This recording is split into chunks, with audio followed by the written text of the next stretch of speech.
नमस्ते मैत्रिणींनो, आज मी तुम्हाला उपवासासाठी साबुदाण्याचे थालीपीठ कसं बनवायचं हे सांगणार आहे. तर रेसिपी शेवटपर्यंत नक्की बघा. त्यासाठी साबुदाणे घ्यायचे आहेत 1 वाटी आणि ते भाजून घ्यायचे आहेत. आपल्याला जास्त भाजायचे नाहीत, फक्त कुरकुरीत होईपर्यंत भाजायचे आहेत. 3-4 मिनिटं भाजायचं आहे आणि एका डिशमध्ये काढून घ्यायचं आहे. त्यानंतर वरई घ्यायची आहे आणि ती पण आपल्याला भाजून घ्यायची आहे. जास्त भाजायची नाही आहे, 1-2 मिनिटच भाजायची आहे, नाहीतर मग थालीपीठ कडू होईल.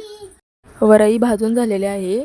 आता त्यानंतर साबुदाणे आणि वरई आपल्याला मिक्सरमधून बारीक करून घ्यायचं आहे आणि त्यानंतर त्याच्यामध्ये जिरं, उकडलेला 1 बटाटा टाकायचा आहे आणि मिरची बारीक करून टाकायची आहे आणि मीठ टाकायचं आहे आणि व्यवस्थित मिक्स करून घ्यायचं आहे. नंतर आपल्याला पाणी वापरायचं आहे, पण आधी असंच मिक्स करून घ्यायचं आहे ते. त्यानंतर थोडं थोडं पाणी टाकून मळून घ्यायचं आहे. असं पीठ मळून घ्यायचं आहे. त्यानंतर एक स्वच्छ कॉटनचा कपडा घ्यायचा आहे आणि त्याच्यावर एक गोळा घ्यायचा आहे पिठाचा आणि हाताला पाणी लावून थापायचं आहे. थोडं थोडं हाताला पाणी लावून थापायचं आहे. मी पहिल्यांदाच थालीपीठ बनवत आहे, त्यामुळे मला एवढं जमलेलं नाही आहे.